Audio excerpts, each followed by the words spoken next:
So this Advent, we've been enjoying Christmas stories, to the horror of Bob, by the way, because he likes Advent. And I move right to Christmas, but he'll survive. So we've had these Christmas stories that help us experience the true meaning of Christmas as we wait for the day and the coming of Christ. And they're beautiful stories that warm our hearts as we consider these gifts of hope, peace, joy, and love that the season brings. And I suppose the key element of any of these stories is overcoming some kind of crisis of belief followed by some kind of redemption. And so we talked about the gifts of the Magi, where Jim and Della believe they must buy something really beautiful and special for each other to experience the true meaning of Christmas. And they sacrifice the best of what they have to achieve that. And what they find is that their love for each other is far more precious than any gift that they could possibly give. And last week, if you remember the children's musical, they did Babushka. And there was an ornery old woman who was trying to shut herself off from the world, and she couldn't see that a miracle was happening right in her midst until she opens her heart to the birth of a baby and finds that the true miracle is her life that has been transformed. And today we heard the story of Papa Panov's Special Christmas. He's an old shoemaker, alone, not too wealthy, and he reads the Christmas story.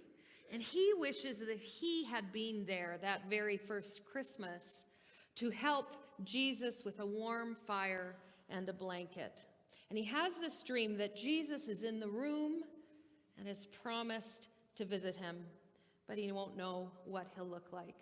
And as you know, you heard this story, different people come to him during the day, and as they come, he's always looking for someone else. He's always looking outside to see whether the special visitor will come. And so the chimney sweep comes and he gives him coffee, and that's a blessing for him. And the little girl comes with her own child. She's a young girl with a child. And he gives these shoes that he'd been saving, these special shoes that he wanted to give to Jesus. He gives to the girl. And then finally, he's looking outside for Jesus to come, and he sees the beggars amongst his friends, sort of hidden amongst his friends. And he goes out, rushes out to give them some food, and finds that, rushes back in again because he's still waiting for Jesus. And then at the end, he realizes, well, these were Jesus to him. He hears that voice from his dream.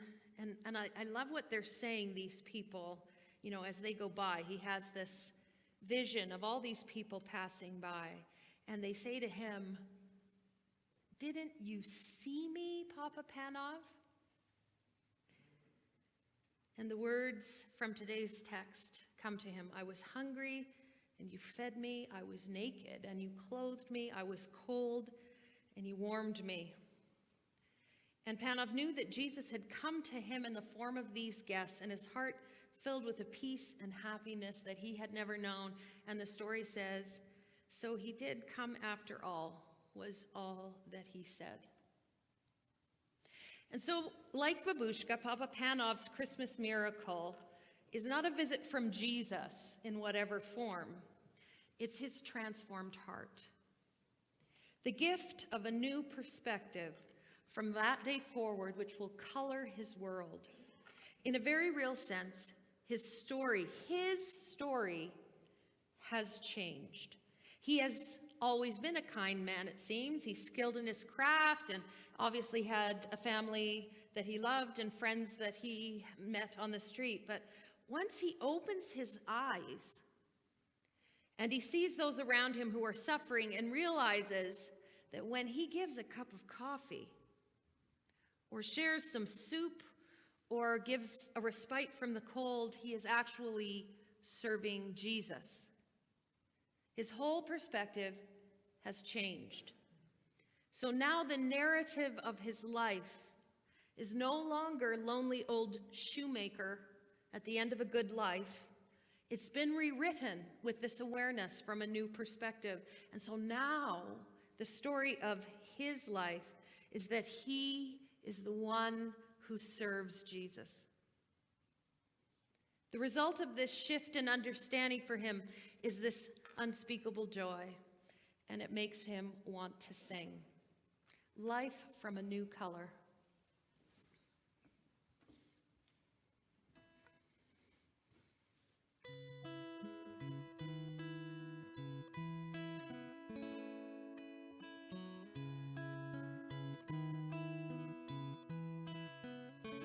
You with your sad eyes, don't be discouraged.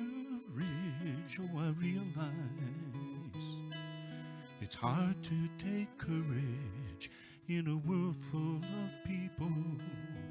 You can lose sight of it all, and the darkness inside you can make you feel so small.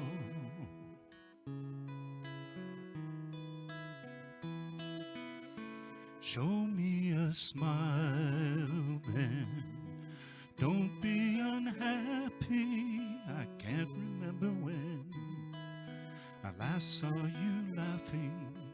If this world makes you crazy and you've taken all you can bear, just call me up, 'cause I'll always be there.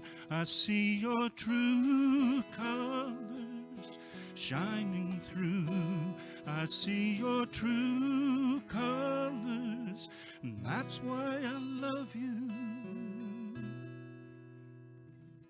So don't be afraid to let them show your true colors.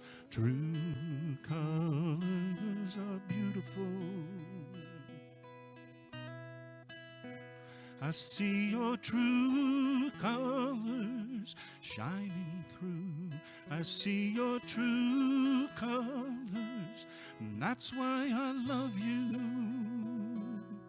So don't be afraid to let them show your true colors. True colors are beautiful, like a rainbow.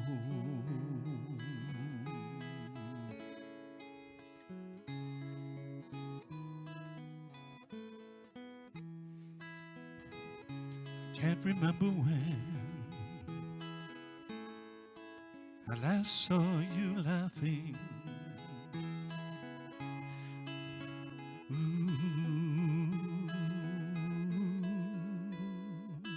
This world makes you crazy, then you've taken all you can bear.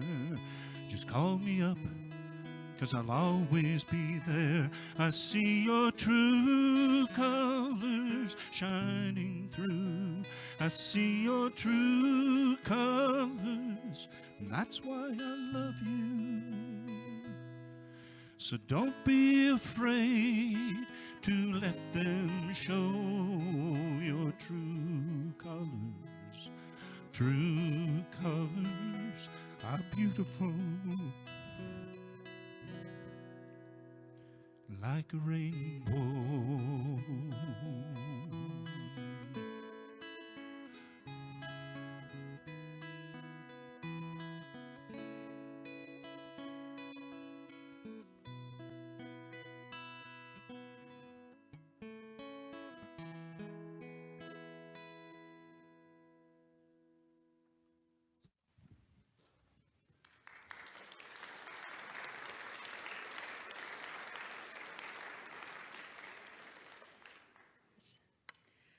For us, becoming an affirming ministry is like that voice that Papa Panoff heard in his sleep. I want to visit you, Jesus says, but you won't know what I look like. Just be ready for me. And so becoming an affirming ministry is our way of saying we're on the lookout for Jesus among those who are marginalized, those who are on the outside, those who need something to eat, a warm fire, a place to rest. Becoming an affirming ministry transforms all that we do at McDougall because it proclaims that we recognize Jesus in the faces of all those who've been told they're not welcome, that they are unnatural, that their love is not legitimate. We recognize Jesus in the faces of those who have lost their jobs and homes and are struggling to make ends meet and have been told to pick themselves up and get a job when there is no work to be found. We see Jesus in the faces of the homeless and the refugees who have seen things we can't even imagine and who are disparaged and dismissed by those who fear them. We see Jesus in the faces of our Indigenous brothers and sisters who've lost so much and suffered so deeply, and who now seek reconciliation with us as a church and as a people. All these, the least of these, as our reading says, are paraded before us, and we hear these words, "Didn't you see me?" I was talking to my friend Pam Rocker this week, and we've already heard that Pam is away in Texas, and you know her because she spoke last year in January, I think it was, and also she is the author of the play Heterophobia, and we had a service where I interviewed her. That is the Pam of which we speak. She told me about a conversation that she was having with someone in her congregation about their affirming ministry. And this individual suggested that the affirming ministry within her church was kind of this path that interested some folk to follow within the church alongside some other options that were available to other people.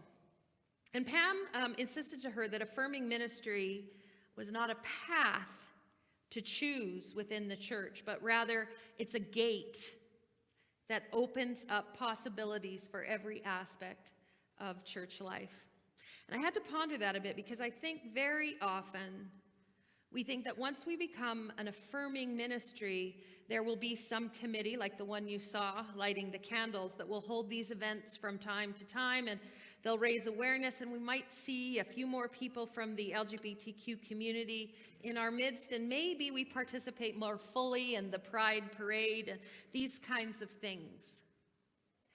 But it will be a choice whether people participate or not, and just as long as it only happens every few months, everything will be okay. But affirming ministry is much more than that.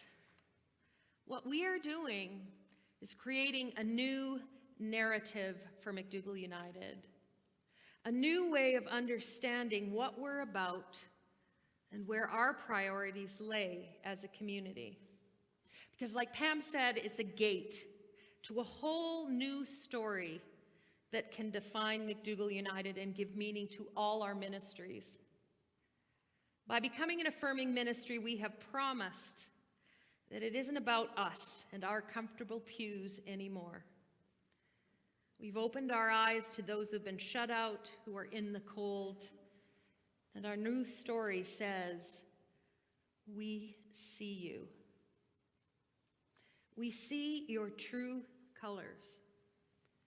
We don't care what you've done, who you are, or what the world has handed you. We see Jesus in you. You have a place at our fire. You are welcome. Make yourself at home.